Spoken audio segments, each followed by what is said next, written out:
Hey BookTube, it's Brekke. It is Tuesday, the 21st of April, and I am taking a walk and a little bit winded. I'll show you the hill I walked, but I wanted to give you a quick update as we start week 4 of Camp NaNo and the Magical Readathon, that I am listening to audiobooks while I walk. The weather here is gorgeous. And the hills are no joke. So I'm listening to Blood Print. It is getting better and better and better. It's basically like feminists fighting the Taliban in an Islamic inspired magical desert world, fighting to keep literacy alive, and I love it a lot. So that's really good. So I'm gonna pop my headphones in and take a walk through this beautiful neighborhood. We're only gonna be here hopefully for a few more days, so I'm enjoying it, even though the hills are kicking my butt. And I will check in with you guys later.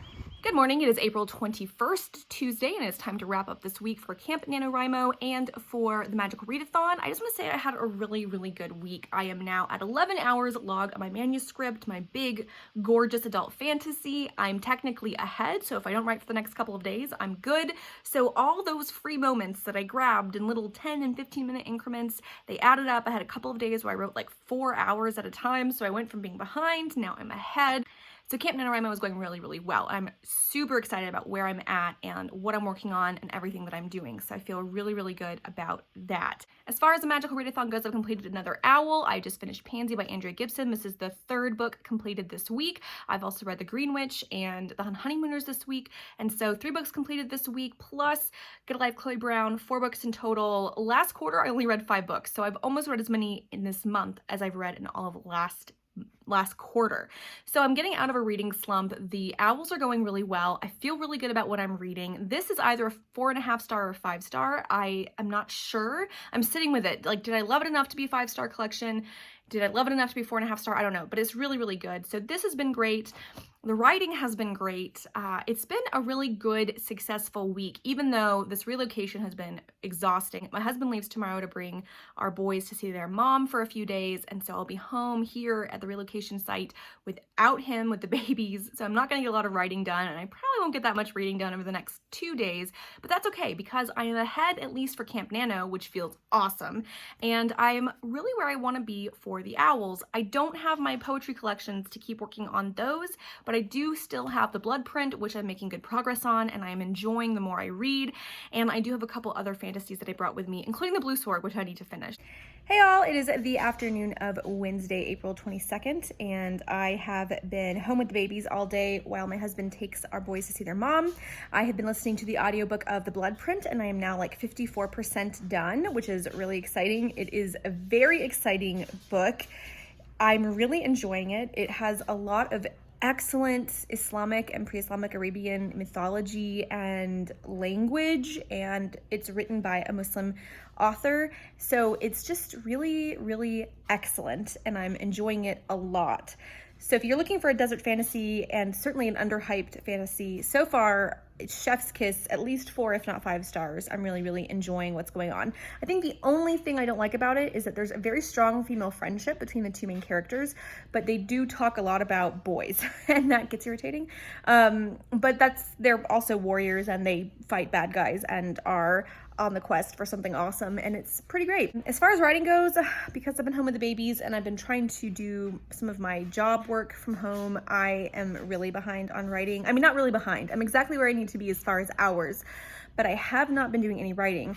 I have been doing some brainstorming, and I think I know how I want the opening of the book to look and what I want to go with that. I just haven't had the time to sit down. I actually have my laptop in my lap, and the moment I sat down and opened my laptop, the baby started waking up. So I'm filming this update and kind of letting you guys know how things are. I look a hot mess. It is quite warm here in North Carolina.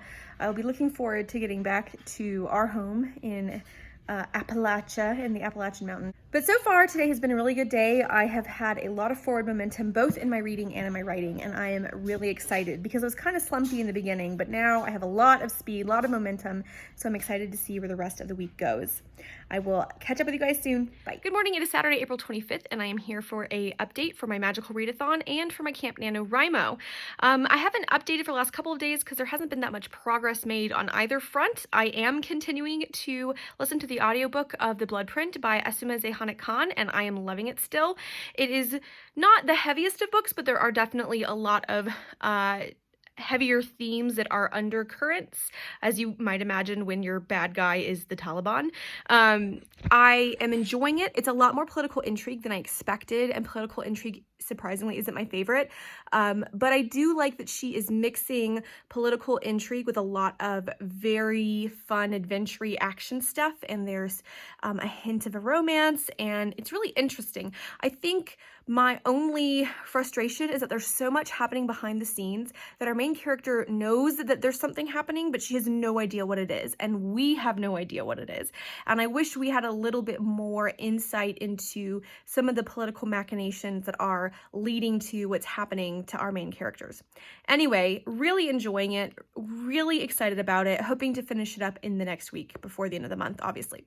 As far as my writing goes, I have just logged over an hour this morning, about an hour and 15 minutes, and I did 30 minutes of legitimate writing last night with the Brooke Passmore and Kate Kavanaugh drinking and writing live stream. That was super fun, but I didn't get a lot of writing done.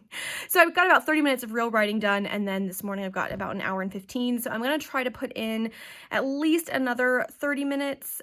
So I'll have roughly 2 hours today, between today and yesterday.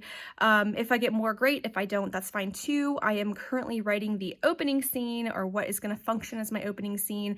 It's very rough. Having just spent so much time in revisions of a more polished manuscript, starting from the very beginning and giving yourself permission to suck again is hard. It's hard, you guys. But I'm really enjoying it, and I'm enjoying kind of getting to know the 4 kind of girlfriends who will make up the core group for this book. I'm enjoying getting to know them and play with their voices as the story unfolds. So that's been really fun, and I'm going to keep up with that, and I will kind of update you. We are driving back home on Monday, so I probably won't do much of an update then.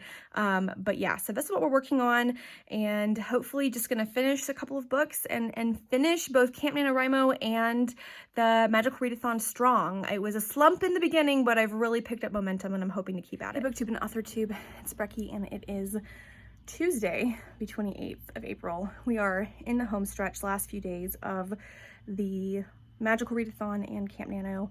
I haven't been updating because my life has been very topsy-turvy. We drove back from North Carolina to West Virginia yesterday. Our house is ready, even though there's still maintenance that has to be done on the city end, but our house is fine. We did lose our chest freezer, our entire chest freezer with over $1,000 worth of food that I've been collecting for 2 years for just such a time as a pandemic. All of it is gone. I managed to save a loaf of bread and some butter that had stayed cold enough that it was fine. So yeah, but like I had a whole chicken, I had probably 20 pounds of ground beef, 20 pounds of ground pork, maybe 10 or 15 pounds of chicken breasts, and I had tons of like frozen veggies, frozen butternut squash and frozen, green peas and frozen spinach and frozen broccoli, all this organic that I would purchase like every time we'd go to Trader Joe's visiting my family in Virginia or North Carolina. We would do a big Trader Joe's haul and bring it back because there aren't any Trader Joe's in West Virginia, and it's all gone. All of it's gone. That's really hard because we can't replace it. We can't afford to replace it. Even if we had the money available, everything is more expensive and it's just not available anymore. And so we can't replace any of it. We may not be able to get a chest freezer, so we couldn't even start replacing it if we wanted to. It's really frustrating. But anyways, back to the writing life. I am working my way through Mistaking the Sea for Green Fields by Ashley Capps. This was one of my poets for the month, and will cover my herbology class. And so I'm about 10%, 15% of the way through that, and it's wonderful. It's not as good, in my opinion, as the Andrea Gibson poetry. It's not as aggressive, and it's much more... abstract in a lot of ways, so they're very, very different. But I mean, that's why you read poetry. The ones I love here, I love a lot, but there's a lot more that I don't love as much, is what I'm sort of seeing. So that's been interesting to read the whole collection, like to sit down and just read the whole collection. As far as writing goes, I actually only have 30 minutes left. I did some drafting on Sunday night, like by hand, and I've actually drafted out the basic beat points for my second chance summer romance involving Vivek, who's a character in my current work in progress, and I feel really good about where it's at. It does need more work. I need to develop more of the conflict pieces, because I don't think I have a strong enough conflict going on, and I think a lot of that's going to come through like a zero draft process where I just write it all out and figure it out as I write. But I feel really good that I have the Save the Cat Writes a Novel beats completely plotted for the most part. Some places where it's a little bit more vague, like conflict here with so-and-so, but I really like it. And the quirky twist with that is that the second chance romance is going to be with a girl who's totally into cryptozoology, which is like people who believe in Bigfoot and things like that. So I am very excited and really, really excited to write that story and build that story. And I think I've taken elements of what I was going to use and I'm pulling them into a better place. So that one's sort of tentatively called Camp Nowhere, but it's really the second chance summer romance, and we're going to see where that goes. Hey BookTube and AuthorTube, it is Brekkie, and it is the final day of both the Magical Readathon and of Camp NaNoWriMo for April of 2020, and I am finishing strong. I just did almost an hour of writing, so I'm a half an hour ahead. So I've done 15.5 hours this month, so I've completed that goal. I feel really, really good about it.